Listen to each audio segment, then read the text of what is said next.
¿Cómo están? Buenas noches a todos. Bienvenidos a una sesión más aquí en el auditorio de la Sociedad Mexicana de Radiología e Imagen. Vamos a dar, antes de empezar la sesión, unos pequeños avisos. La primera son las próximas actividades académicas que tenemos.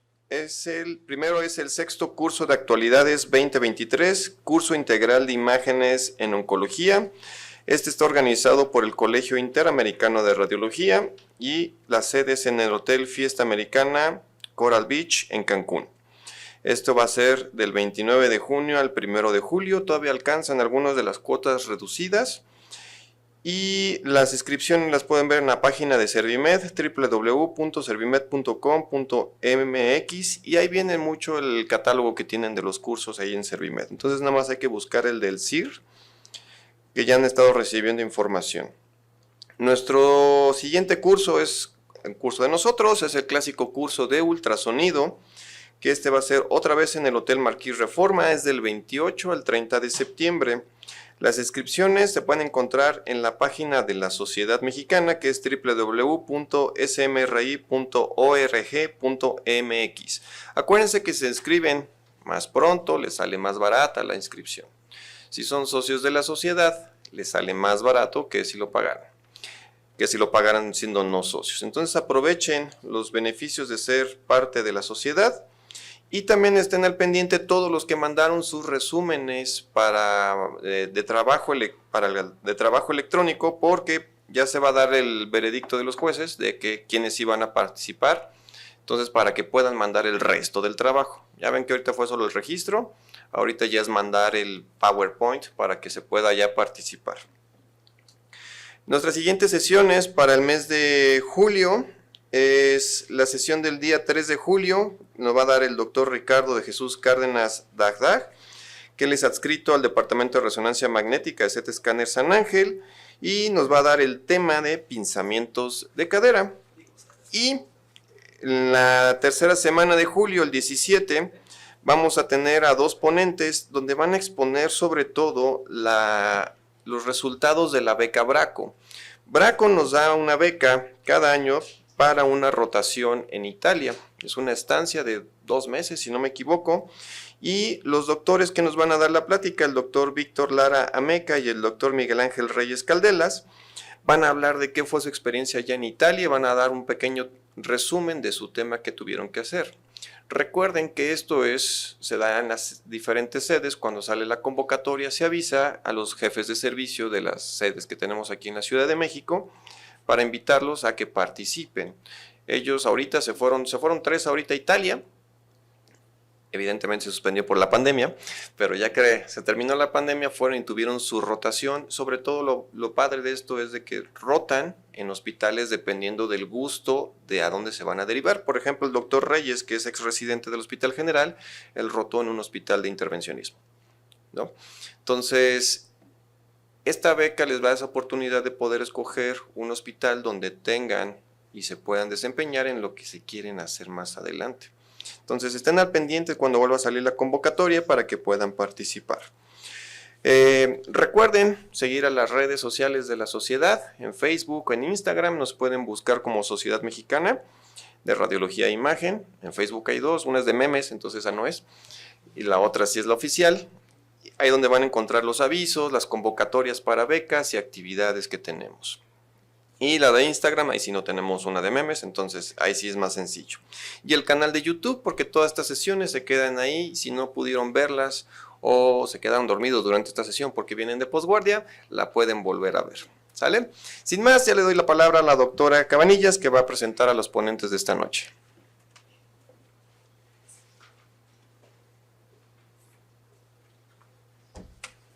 Hola, buenas noches, muchas gracias. Tengo el agrado de presentar a los doctores de CT Scanner.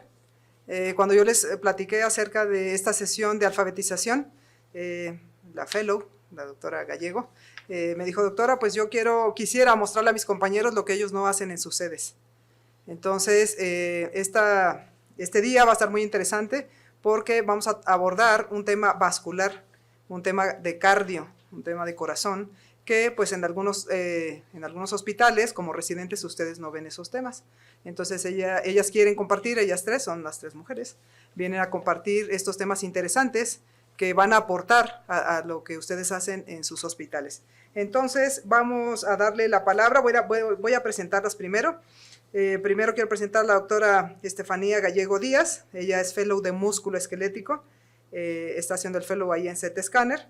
El tema que ella va a dar, qué hacer cuando un aneurisma aórtico sigue creciendo después de una reparación endovascular, una revisión ilustrativa del protocolo de angiotomografía y complicaciones más importantes de las endofugas. La otra ponente es la doctora Aura María Mercedes González Peralta, ella es residente de tercer año, también de CT Scanner. El tema que ella va a abordar es dolor torácico, será un síndrome aórtico agudo, análisis sistemático y potenciales errores diagnósticos. Y la tercera ponente es la doctora América Hernández Salgado, ella es residente de cuarto año, también en CT Scanner, y ella va a hacer discusión de casos clínicos interesantes del Instituto Nacional de Cardiología Ignacio Chávez. Así es que les doy la palabra, ellas ya están organizadas, ya saben quién va primero, entonces adelante. Bienvenidas, les pido un fuerte aplauso para ellas, por favor.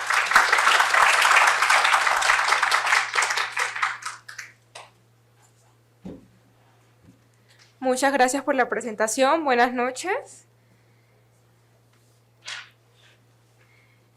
Bueno, como lo comentó la doctora Cabanillas, he titulado mi charla como dolor torácico, será un síndrome aórtico agudo, y vamos a enfocarnos en el análisis sistemático de los potenciales errores diagnósticos.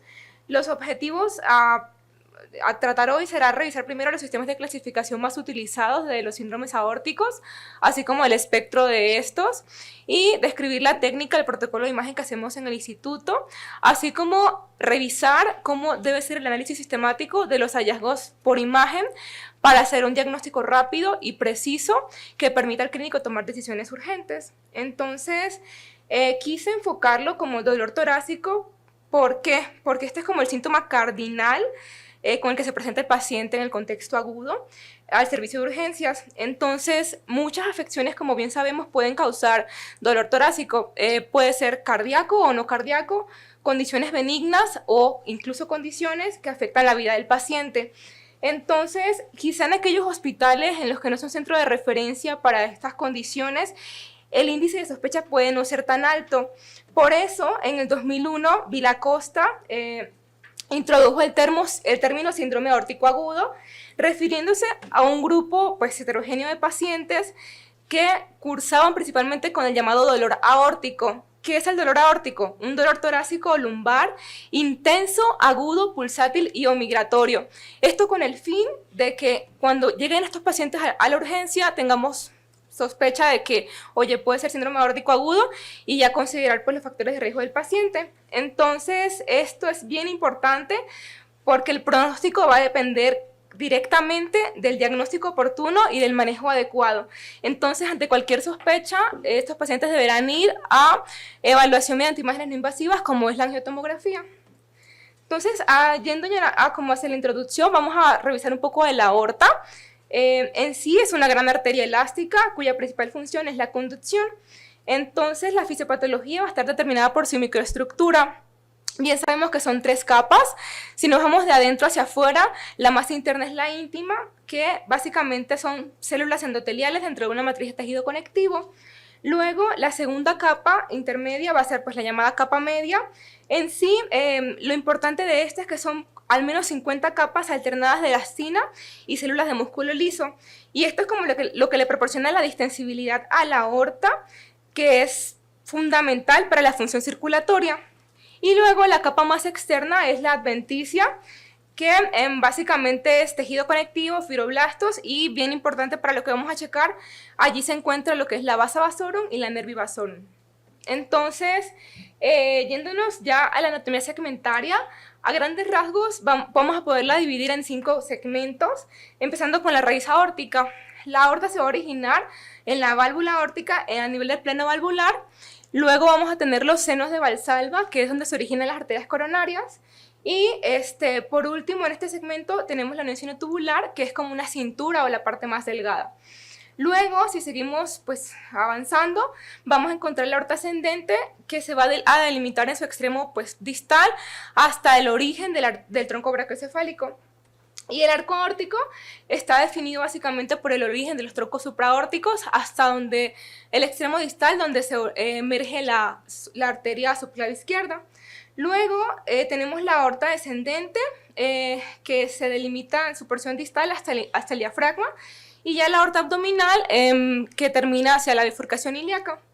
Entonces, ya adentrándonos en el tema de síndromes aórticos agudos, vamos a encontrar, bueno, son un conjunto de patologías que en sí lo que implican es la ruptura del colgajo, el complejo íntimo media, y en la mayoría de los casos, como vamos a ver, ocurre debido a un desgarro. Si ven aquí la flechita, hay un desgarro como en la íntima media hacia el lado de la luz de la aorta.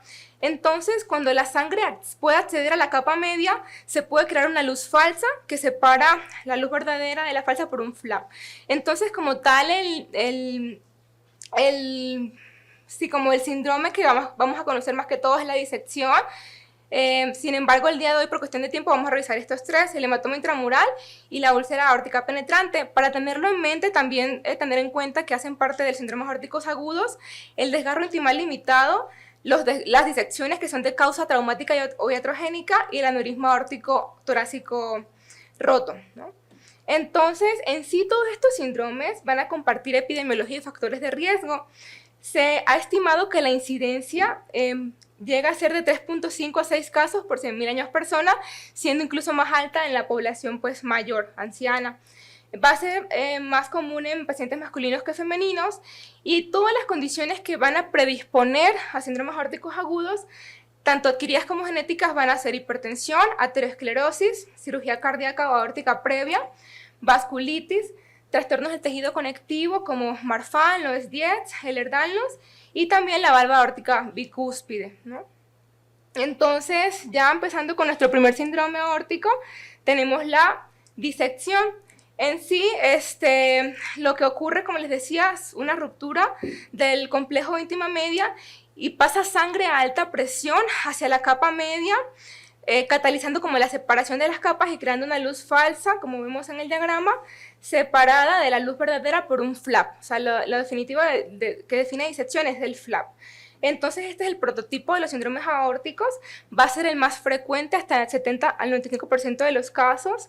Y pues hay que tener, les digo, la mortalidad es bien alta, hasta el 75% si no se tratan, a las 2 semanas. Entonces, para tener en cuenta, la presión sistólica pues va a ser más alta en la luz falsa y es constante en comparación con la luz verdadera. Aquí, por ejemplo, ya empezamos con algunas imágenes de los pacientes que llegan al instituto.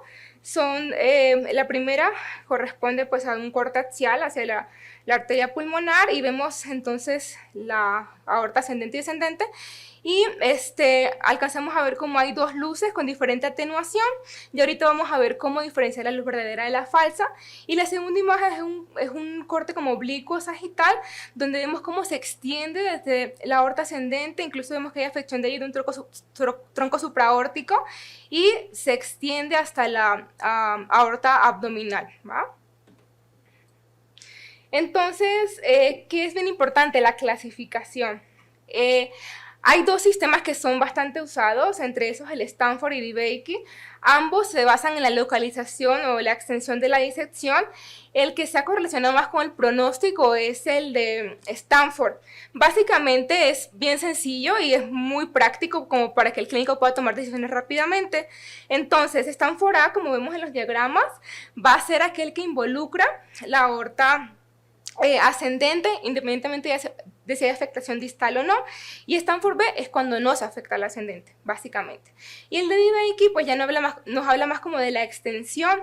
Entonces, de esto llevarnos que en sí hay mayor mortalidad en aquellos pacientes que tienen pues una Stanford A, y hay mayor riesgo de ruptura intrapericárdica. En la Stanford B pues esto va a ser pues mucho menor.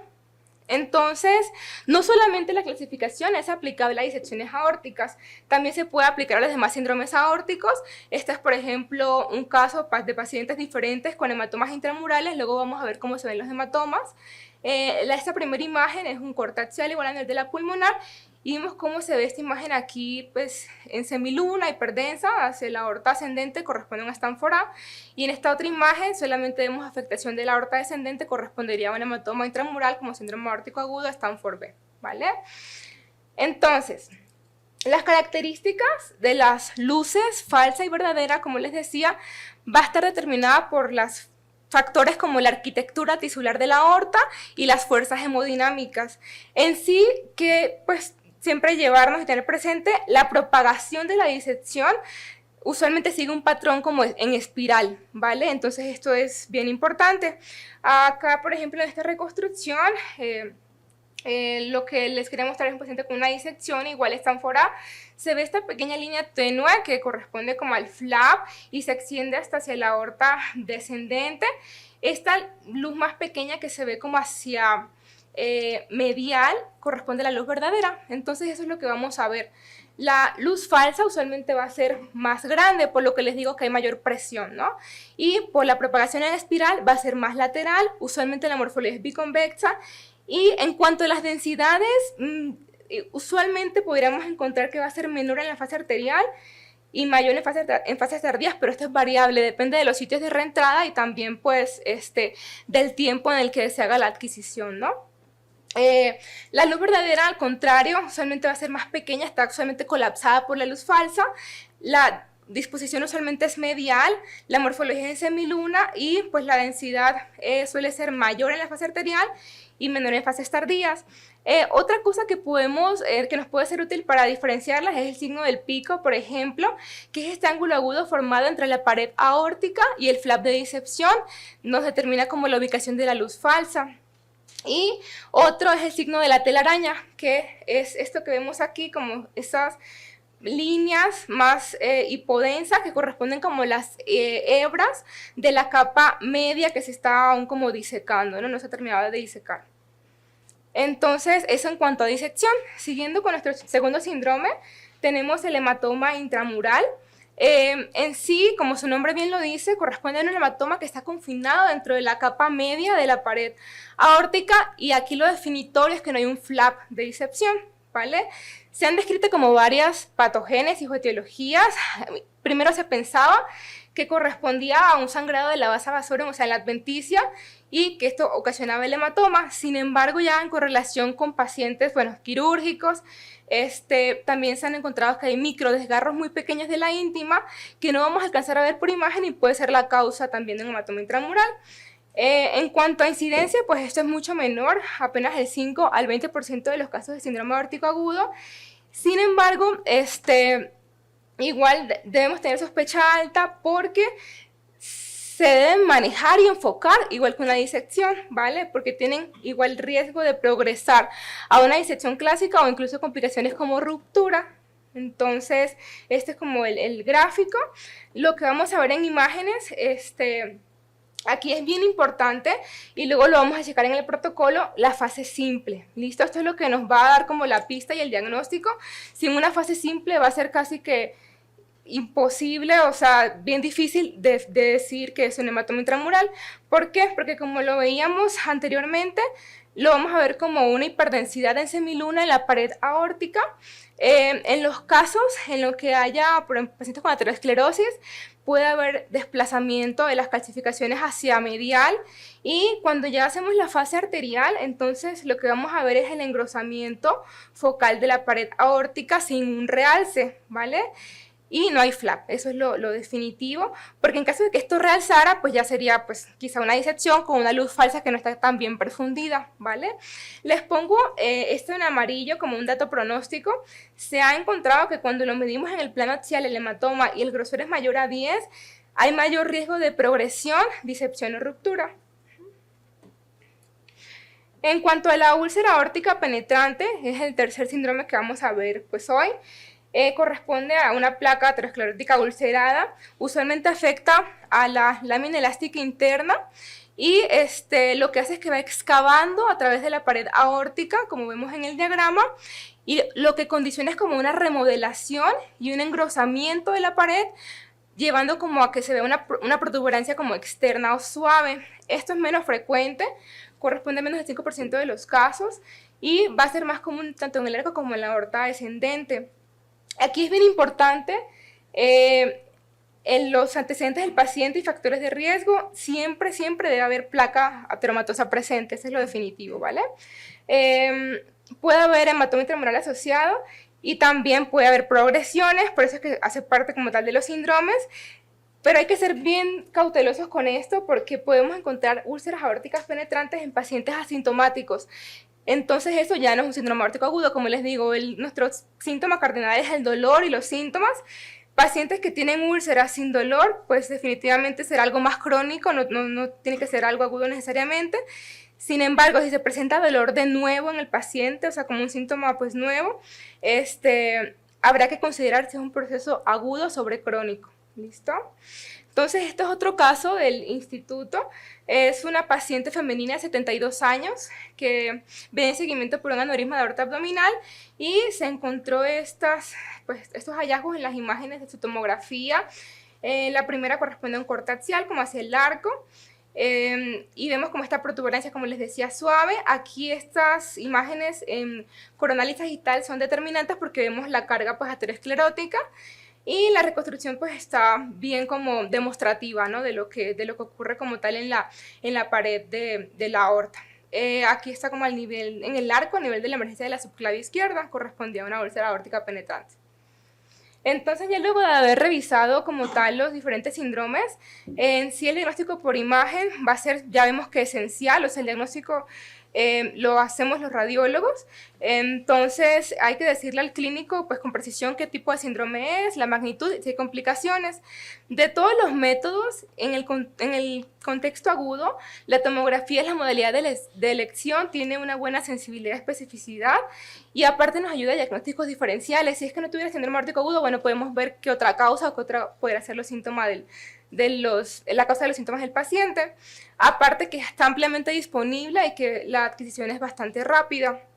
El ecocardiograma quizás se dejará para los pacientes que están en un contexto más como inestable, en el caso del pie de cama, de la modalidad transtorácica, y no usa radiación ionizante. Y la resonancia podría sernos bastante útil en aquellos casos no urgentes, más que todo en el seguimiento, aquellos pacientes jóvenes que quizá van a llevar tomografías anuales de por vida, podríamos pensar en hacer resonancias y alternarlas, ¿no?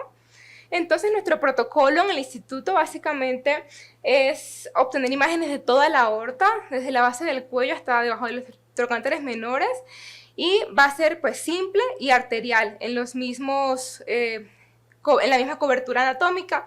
Realmente gatillar no es algo necesario, a menos que realmente queden dudas, que haya una afección de la aorta ascendente y que nos quede duda de algún diagnóstico o algo en especial, pero no es necesario.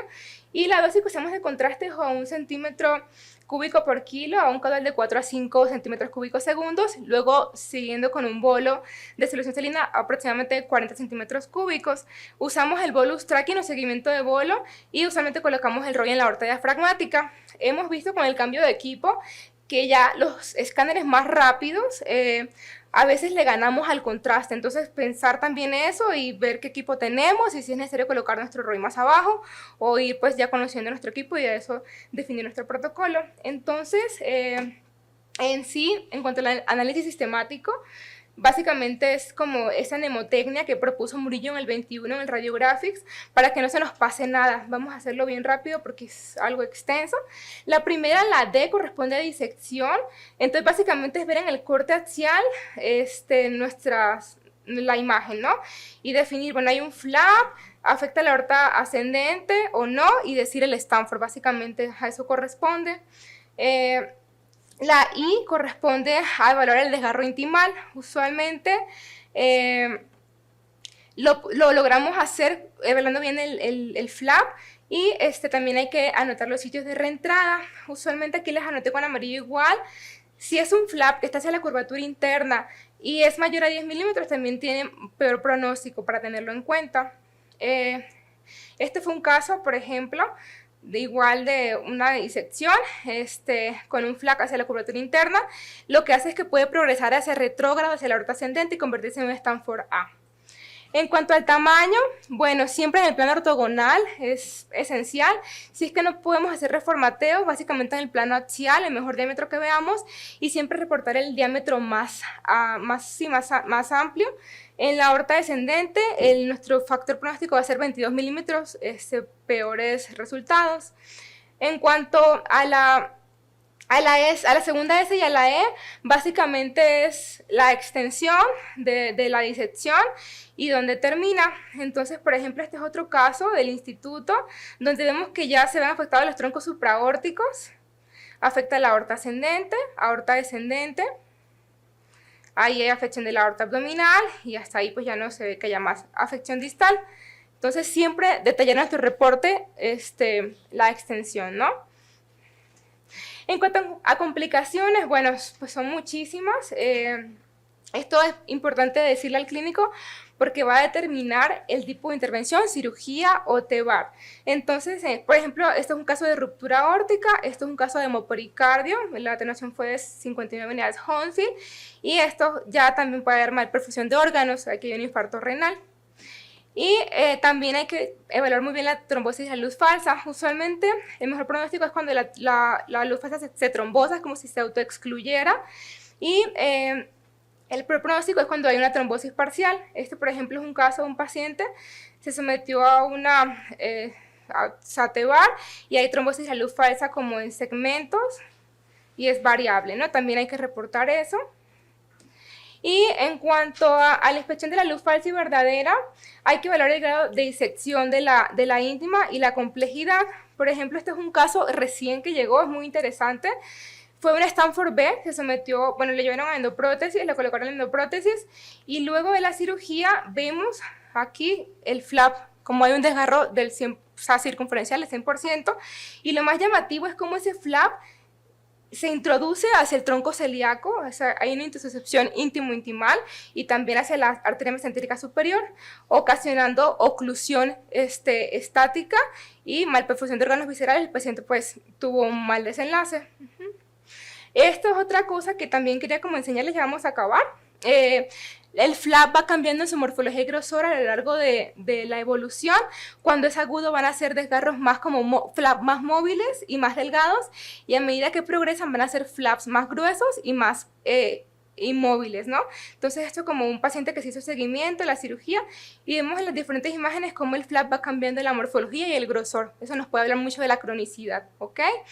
Y otros factores, por ejemplo, pues la edad, antecedentes, encontrar otros hallazgos como tórax, así como circuncisión Marfan, luxación de cristalinos o ectasia dural, y ya pues al clínico notificarle entonces nuestro reporte. Ya esto es quizá no inmediatamente, quizás es más importante el reporte verbal.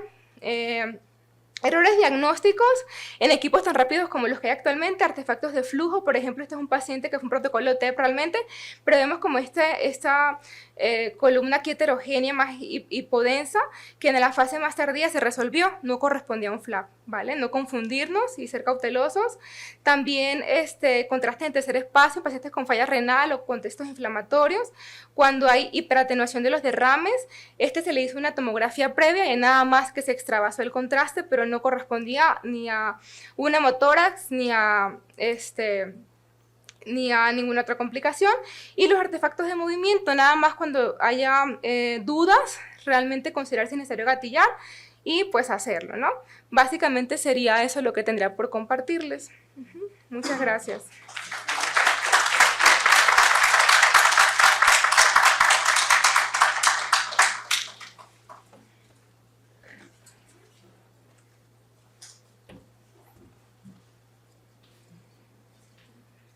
Bueno, buenas noches. Vamos a continuar con la plática del día de hoy. Ya la doctora hizo la introducción de qué hacer cuando el aneurisma aórtico sigue creciendo después de la reparación endovascular. Esta es una revisión ilustrativa del protocolo de angiotomografía y las complicaciones más importantes de las endofugas. Es un tema que no muchos radiólogos generales tienen la experiencia en tratarlo, y es por eso que es importante que ahondemos más en este tema. Como puntos claves, la endofuga se define como una fuga de sangre en un saco aneurismático excluido por una endoprótesis, tras la reparación endovascular del aneurisma, que es lo que nos mencionaba ahora de EVAR. Le decía TEVAR porque T es del tórax, lo que significa que fluye fuera de la endoprótesis pero hacia el aneurisma.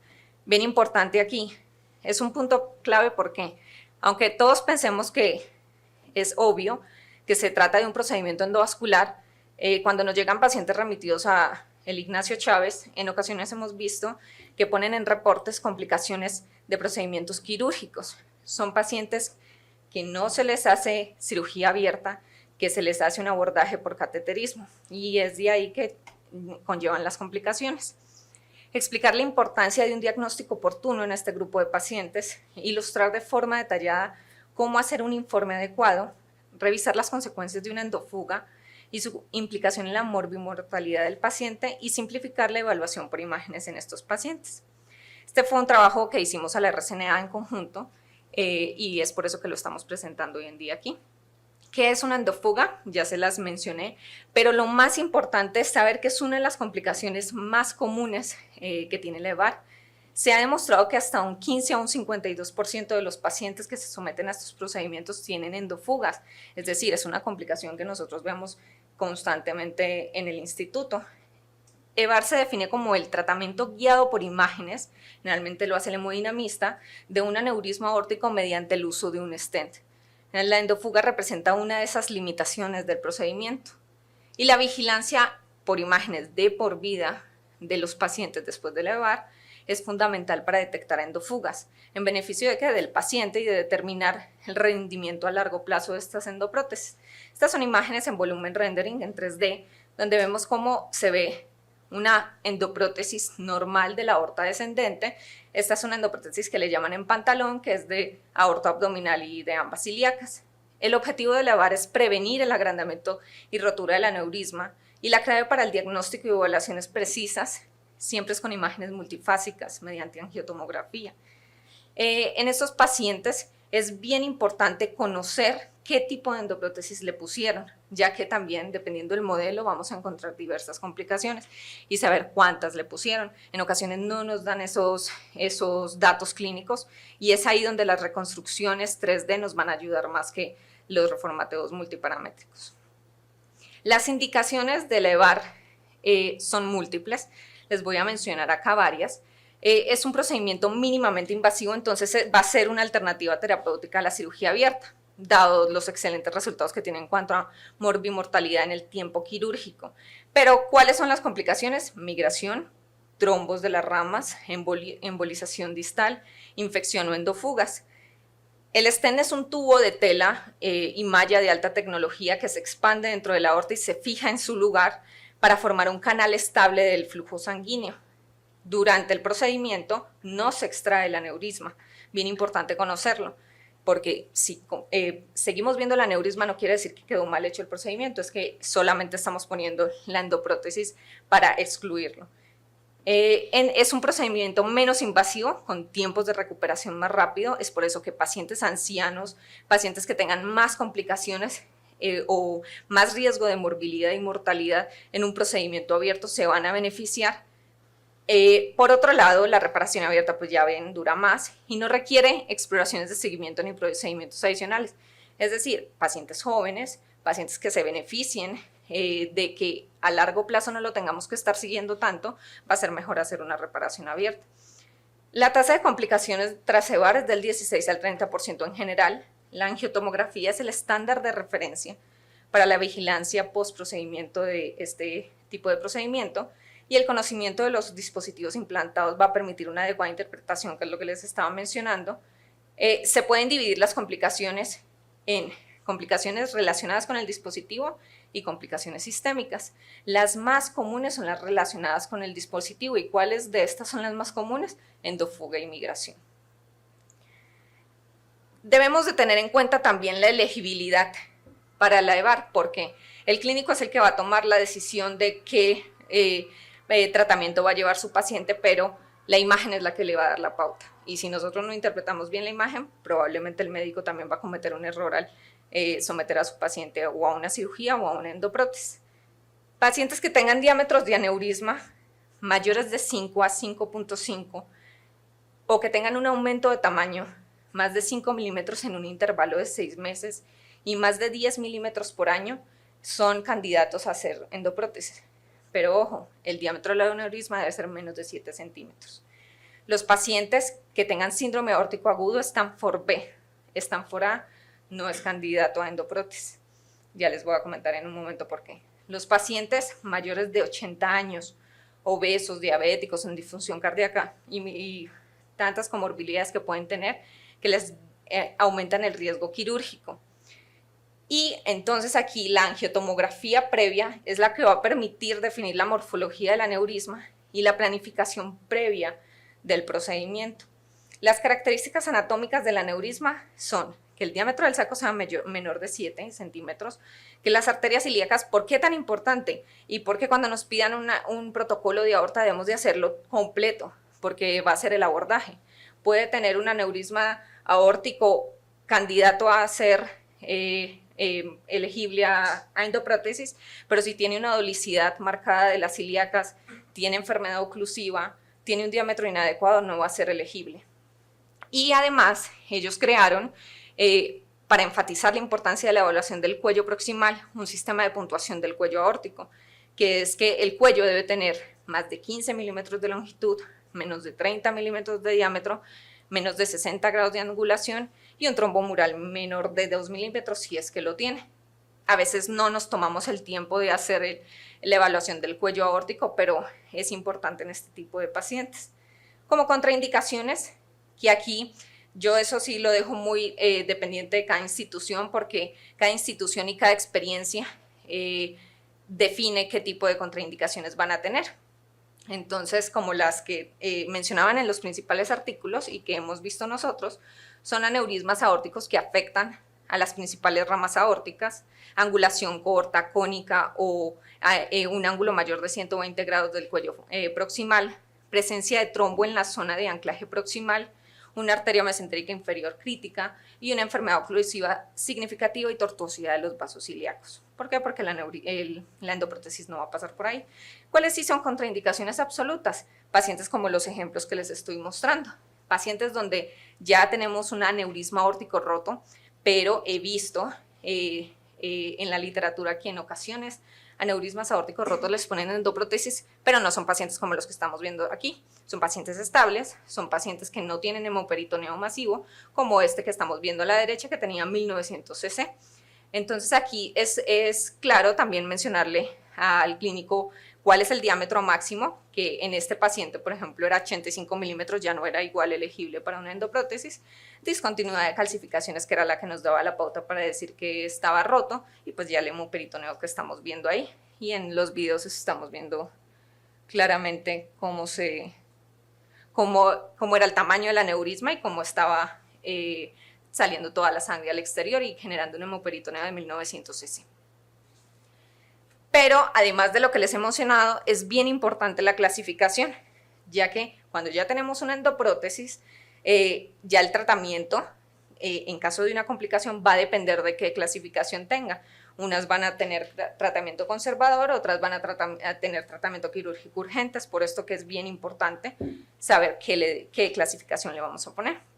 Y aquí, este es el resumen de cuántos tipos de clasificaciones tenemos. Tenemos 5 tipos. Hay un debate. A veces el tipo 5 no lo mencionan como si fuera una verdadera endofuga, pero ya les voy a comentar posteriormente por qué sí se debe considerar endofuga y por todos los riesgos que conlleva. Y aquí hay unos ejemplos de una endofuga tipo 1B, donde vemos en la fase arterial y en la fase tardía cómo está 1B es cuando está en el sitio anclaje distal, cómo está fugando contenido del saco aneurismático excluido, que no debería de estar pasando. Una endofuga tipo 2, la cual es la más frecuente, la más frecuente que tenemos, y en esta se está repermeabilizando por medio de la arteria mesentérica inferior. Y una endofuga tipo 3B, que son cuando los componentes de la endoprótesis fallan, y es multifracturada, y aquí tiene pues evidentemente la endofuga este paciente.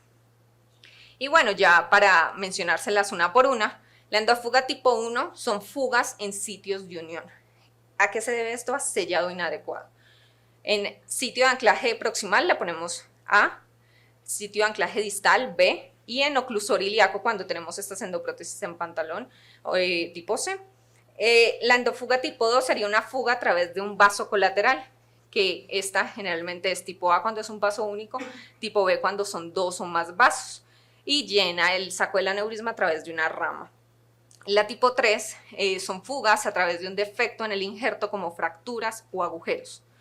La tipo A es cuando se separa, hay una separación de la unión de los componentes modulares, y la tipo B es cuando hay fracturas o orificios que involucran la endoprótesis. La tipo 4 es una fuga sin origen, que generalmente no vemos que sale contraste fuera de la endoprótesis, pero no vemos el origen. Generalmente es por porosidad, son pacientes que están sobrecoagulados. Y la tipo 5, que es la que les mencionaba, que no se toma en cuenta como una real endofuga, a veces prefieren mencionarle como una endofuga oculta. Es una expansión continua del saco aneurismático sin fuga demostrable, pero se ha visto que tiene igual mortalidad que las que previamente les he mencionado. Por eso sí es importante considerarla. Y por eso en cada control que llevemos de estos pacientes de endoprótesis, idealmente si no los tienen en su institución, les pidan los previos, porque es importante comparar cuánto ha cambiado el diámetro de un estudio a otro. Y aquí les empiezo a poner ejemplos de cómo se ven los diferentes tipos de endofuga en los pacientes que nosotros hemos tenido en el instituto. Bueno, hay muchos, pero les puse como los más representativos. Esta es una endofuga tipo 1B. En este paciente podemos ver que tiene una endoprótesis de la aorta descendente, y estamos viendo que en este paciente estamos viendo que tiene un sitio de fuga distal, y vemos cómo se extiende. En todas las imágenes lo estamos viendo en la fase arterial. Es bien importante que tengan esto en cuenta porque es un estudio multifásico y los tipos de fuga van a tener flujos variables. La endofuga tipo 1 es una fuga de alto volumen, por eso se va a ver en la fase arterial. Es por esto que es urgente. En caso de que veamos una endofuga tipo 1, debemos de avisar de inmediato. Y en esta, pese a que siempre en nuestros protocolos le hacemos fase venosa al paciente, en esta va a ser evidente desde la fase arterial. Y aquí pues ya son reconstrucciones que hacemos nosotros 3D para determinar si la prótesis tiene algún tipo de fractura. Adicionalmente, tenemos otro caso donde tenemos el tipo de fuga más común que les estaba comentando, que es la tipo 2, y es cuando una rama está repermeabilizando el saco. Al ser la más común, afortunadamente es la que tiene menos mortalidad, y esta fuga se trata de manera conservadora. Generalmente les piden controles semestrales a estos pacientes para ver cómo va su evolución, y aquí tenemos, esta era una endoprótesis en pantalón, y aquí estamos viendo que tiene una fuga que en realidad es de 2 ramas, por eso es B, que es de la arteria mesentérica inferior y a través también de una arteria lumbar a la altura del E4. Tenemos la tipo 3A, que la tipo 3A es igual que la 1, es urgente, el manejo debe ser inmediato. Y en esta debe quedar claro el procedimiento realizado y verificar si se pusieron cuántas prótesis, como les he venido diciendo en el paso de la charla. Y en este paciente, en el reformateo coronal, evidentemente vemos cómo está saliendo fuera de la endoprótesis, está fugando contraste. Pero si ven en los reformateos, pues sí, podemos también verlos poniéndole MIP, ver la disfunción de la prótesis, pero miren cómo se ve en el 3D, cómo se fracturó. Aquí se ve cómo se fractura la prótesis y por ahí es que sale. Entonces, estos reformateos 3D, no solo por verse bonito, nos ayuda también a distinguir el sitio donde está la fractura de los componentes de una prótesis. Este, que es el tipo 4, es una prótesis que tenía endofuga tipo 4 con porosidad. Generalmente es extravasación del medio contraste sin evidencia de defecto, un sitio de salida focal. En este paciente era por anticoagulación intensa, entonces el manejo también es conservador y es generalmente suspender la anticoagulación que llevaba. En la tipo 5, este es un paciente que teníamos que cada vez que lo veíamos aumentaba el diámetro de su saco aneurismático, que es algo que no debe pasar. y efectivamente le hicimos todas las reformateos, no encontrábamos la fuga, entonces por esto se catalogó como una endofuga tipo 5 o endotensión, y por eso es mejor considerarla como una endofuga radiológicamente oculta, ya que probablemente sí está, nosotros no la alcanzábamos a ver, y es por eso que hicimos también GCI en este paciente para ver si nos daba mejor resolución, ya dependiendo del tipo de tomógrafo que tengan. En cuanto al protocolo y recomendaciones técnicas, las sugerencias iniciales se dicen que debemos de tener una angiotomografía de seguimiento al primer y sexto mes después de la reparación endovascular, luego cada 6 a 12 meses durante el resto de la vida del paciente que tenga pues endoprótesis. En nuestra institución el protocolo se basa en una fase simple, fase arterial y fase tardía. Generalmente la fase tardía es dependiendo de cada institución. Nosotros la hacemos dentro de los 2 minutos posteriores a la inyección de contraste para poder visualizar las endofugas de bajo flujo, como es la endofuga tipo 2, la endofuga tipo 4. Las imágenes previas al contraste van a ser útiles para diferenciar la calcificación en el saco del aneurisma y descartar que no vayamos a confundirla con una falsa fuga. Y las imágenes en fase tardía, en ocasiones, cuando empezamos las guardias en cardio, y somos R menores, se nos olvidan, y es ahí donde viene el gran regaño, porque se nos pasan. Este era un paciente que en una guardia se pasó a hacerle una fase tardía y se había dicho que no tenía fuga, y efectivamente se le hizo posteriormente a este paciente la fase tardía al otro día y se confirmó que sí tenía una endofuga tipo 2. Entonces, por eso es tan importante hacer siempre el protocolo completo. Ya cuando vayamos haciendo controles a estos pacientes, dependiendo de si nunca le hemos encontrado una fuga y por la dosis de radiación podemos omitir uno que otro, pero eso ya es basado en cada tipo de paciente.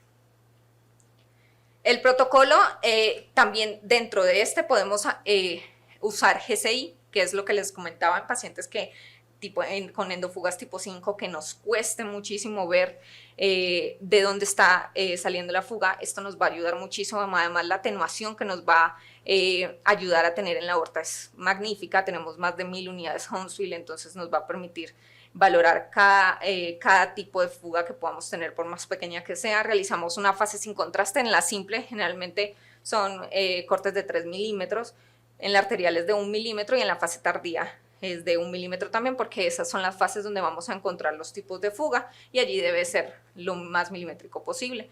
En ocasiones lo hacemos hasta de 0.6 dependiendo del tipo de paciente. Los parámetros dependen estrechamente de las capacidades del tomógrafo. Ayudamos bajando los KB en relación al peso para obtener una mayor atenuación y aumentando el caudal de inyección de 5 a 6 ml. Y generalmente utilizamos una dosis de medio de contraste antes con el equipo anterior de 1 mililitro por kilogramo de peso, pero ahora con este equipo que tenemos de 0.3 a 0.5 y eso beneficia muchísimo al paciente. Continuamos con el seguimiento y como se mencionó anteriormente, estos stents o estos estudios de seguimiento se realizan poco después del procedimiento, pero debemos de conocer de qué están hechos los stents. ¿Por qué?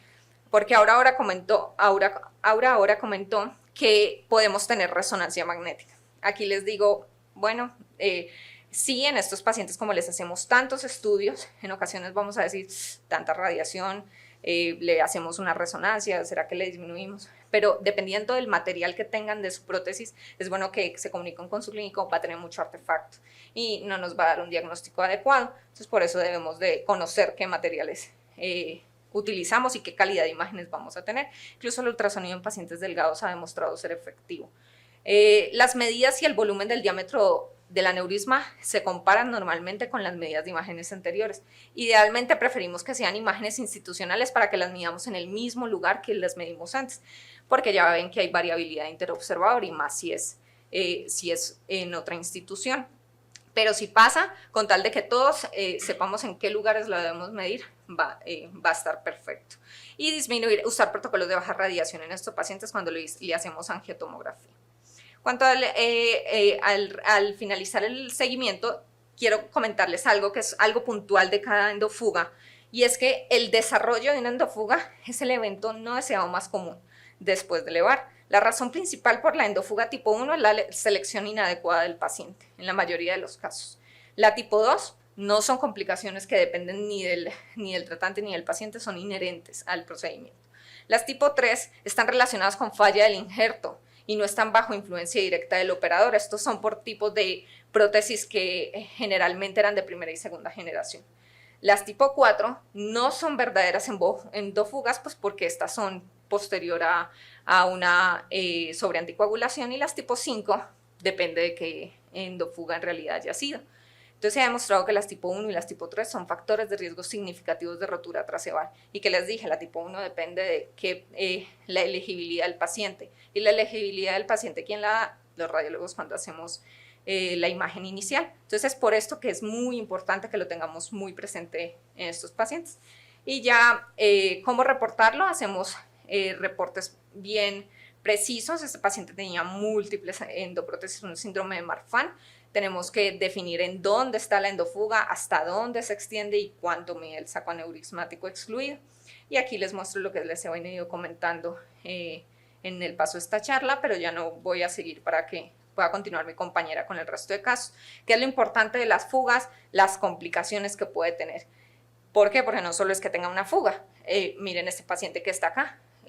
Tiene derrame pleural, tiene compresión del bronquio izquierdo, tiene desplazamiento de la tráquea, tiene un signo de la vela que es por parálisis de la cuerda vocal, que se generó el síndrome de Horner en este paciente. Entonces todo, más la rotura que puede tener, entonces todo esto nos puede tener un desenlace inadecuado para el paciente.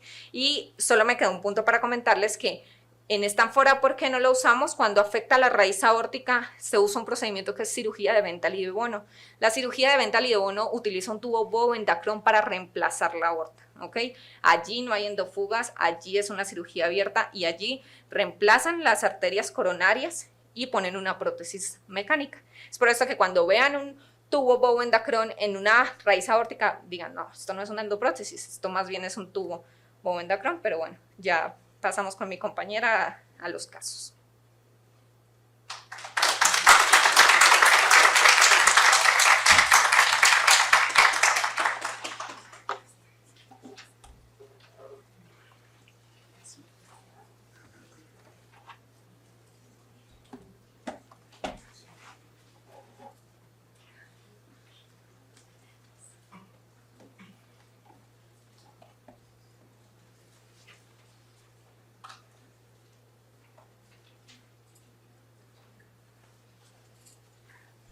Bueno, buenas noches.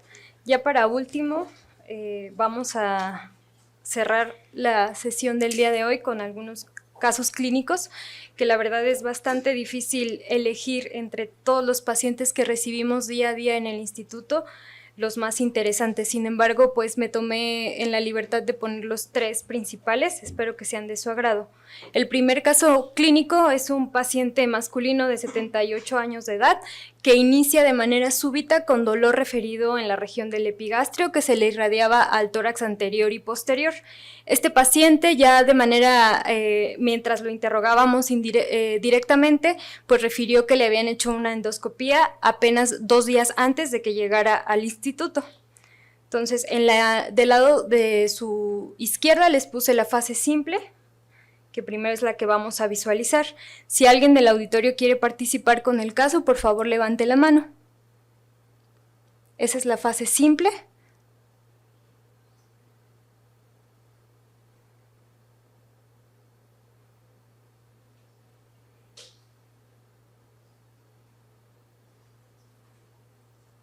Y en el lado izquierdo, la fase angiográfica.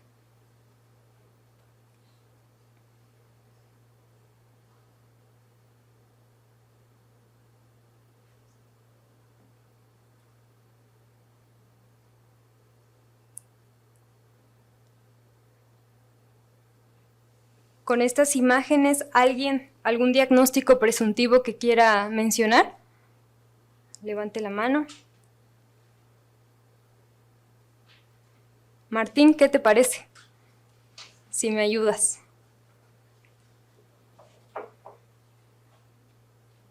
Conejo.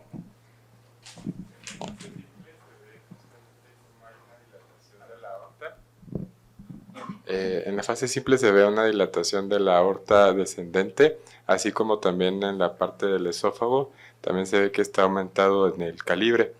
Ya en la fase, bueno, tiene una reparación, tenía varias placas de ateroma, y posterior a la inyección del medio de contraste se ve que tiene es una fístula que está de la aorta hacia el esófago, en la parte más descendente.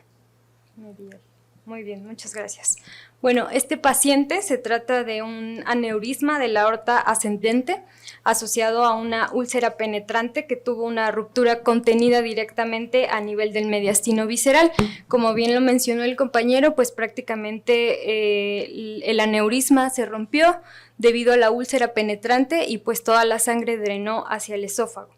Y en estas imágenes clave, en la imagen de la derecha, observamos un corte axial en una fase simple, donde lo que más resalta pues es la dilatación aneurismática de la aorta ascendente y la hiperdensidad semilunar que acompaña pues prácticamente rodeando todo el aneurisma, que nos orienta a, como bien lo mencionamos en las pláticas anteriores, se trata de un hematoma intramural, y dependiente de la pared anterosuperior de la aorta observamos esta pequeña proyección focal que hace referencia a la úlcera penetrante. Quizás en la imagen no se visualiza bien, pero esta proyección sacular pues se asociaba a placa de ateroma no calcificada, y hacia la porción posterior de la aorta pues vemos el desplazamiento de las placas calcificadas, que también nos hacen sospechar que estamos ante un síndrome aórtico agudo.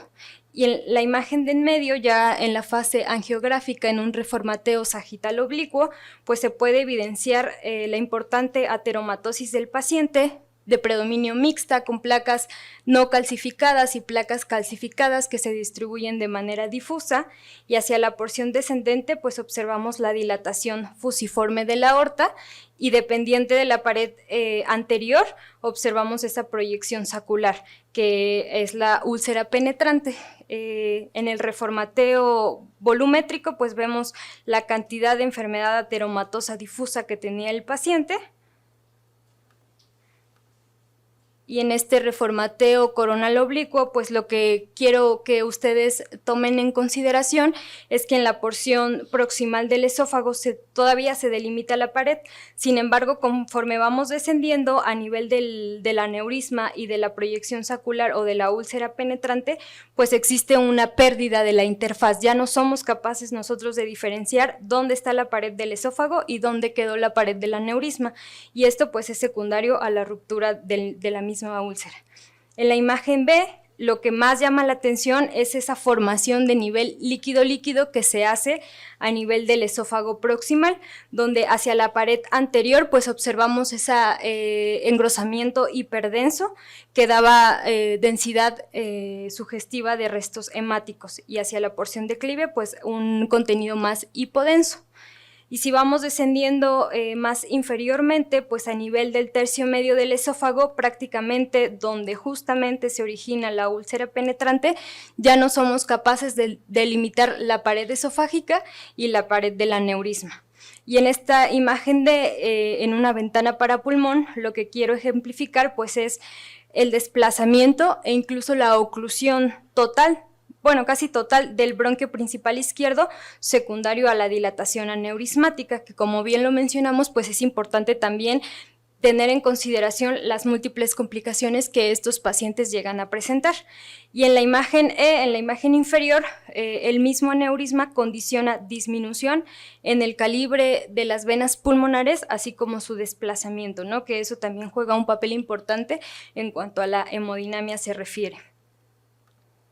El caso clínico número 2 es un masculino de 45 años que inicia con dolor torácico de manera súbita, que se acompaña de disnea y disminución en la saturación de oxígeno. Nuevamente tenemos la fase simple que va corriendo.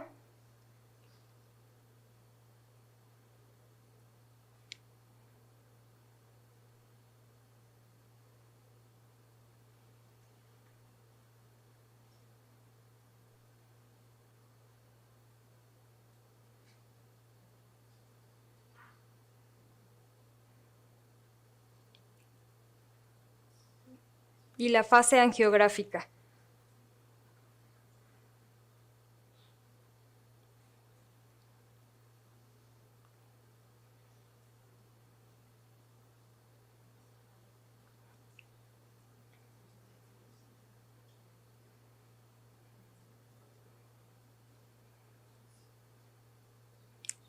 ¿Alguien quiere participar con algún diagnóstico? Una disección aórtica Stanford A es más, creo que este es un caso pues un poco más fácil de detectar, sin embargo es algo interesante, lo veremos más adelante, porque se trató de una disección aórtica Stanford A que por contigüidad se extendió hacia la rama pulmonar del lado derecho y también la disecó. Así condicionó también una tromboembolia pulmonar suboclusiva, y en los hallazgos más relevantes en estas imágenes que son en fase simple, en la imagen A observamos el desplazamiento de las calcificaciones hacia la porción medial de la aorta, que sin duda cuando tú ves una fase simple en un protocolo angiográfico, sobre todo, en un protocolo aórtico, sobre todo sospechando de una disección, pues este es uno de los hallazgos más representativos. En la imagen B observamos esta hiperdensidad a nivel de la aorta ascendente que sugiere resto hemático o un pequeño hematoma intramural, y en la imagen C, justamente a nivel del tronco de la pulmonar y de la rama derecha, observamos en la topografía de la arteria pulmonar derecha cómo hay material hiperdenso que dio densidades sugestivas de restos hemáticos. En las fases angiográficas, en la imagen A, pues lo que quiero ejemplificar es que el flap de disección comienza inmediatamente después de que emergen las arterias coronarias, afortunadamente para este paciente, porque hay ocasiones en el que el flap de disección empieza desde el plano valvular y puede tener afección a dichas arterias. Se extiende hacia el arco aórtico, vemos aquí la luz verdadera y la luz falsa con menor atenuación y de manera lateral, y aquí en la imagen C lo que ejemplifico es cómo existe por contigüidad una comunicación entre la pared lateral de la aorta ascendente y la rama pulmonar del lado derecho. Y ya en estas imágenes, sobre todo a nivel de la rama pulmonar, en esta imagen A, en el corte axial, observamos cómo la luz falsa comunica directamente hacia la rama pulmonar derecha. En la imagen B observamos cómo existe este defecto de llenado hipodenso que condiciona una disminución importante del lumen de la arteria pulmonar, con un flujo filiforme tanto a la rama principal en sus tercios distales como a las ramas lobares, y esta pues con el reformateo de máxima intensidad de proyección, donde se hace más evidente el defecto suboclusivo y la disminución importante del calibre de la rama pulmonar. Esto es algo muy raro que realmente en los 3 años que llevo en el instituto únicamente he visto este caso. Y el último caso clínico es un masculino de 56 años de edad que tiene antecedente de síndrome de Marfan. A él lo intervinieron mediante la técnica Ventali de Bono y le colocaron una endoprótesis en la aorta descendente, secundario a una disección aórtica.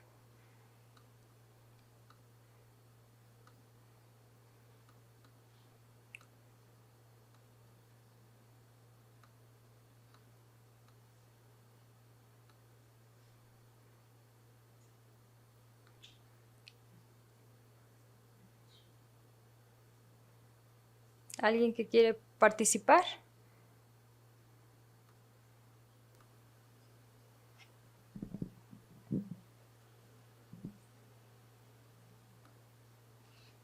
¿Algún diagnóstico que se les ocurra?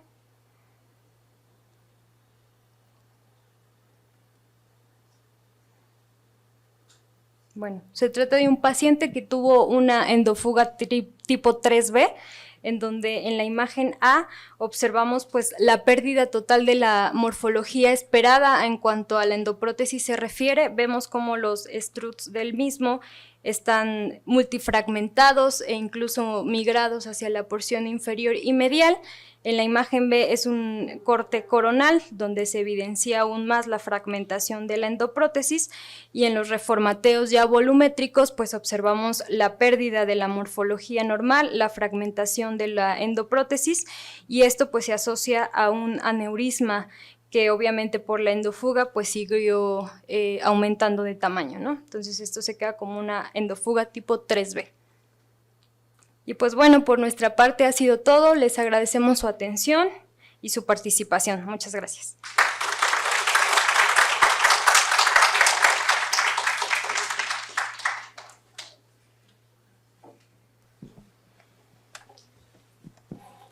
Creo que nadie tiene preguntas, ¿o sí? Les agradecemos a las doctoras Aura María, a la doctora Estefanía Gallego y a la doctora América Hernández por su participación. La verdad es que estuvo espectacular la presentación, los casos súper ilustrativos.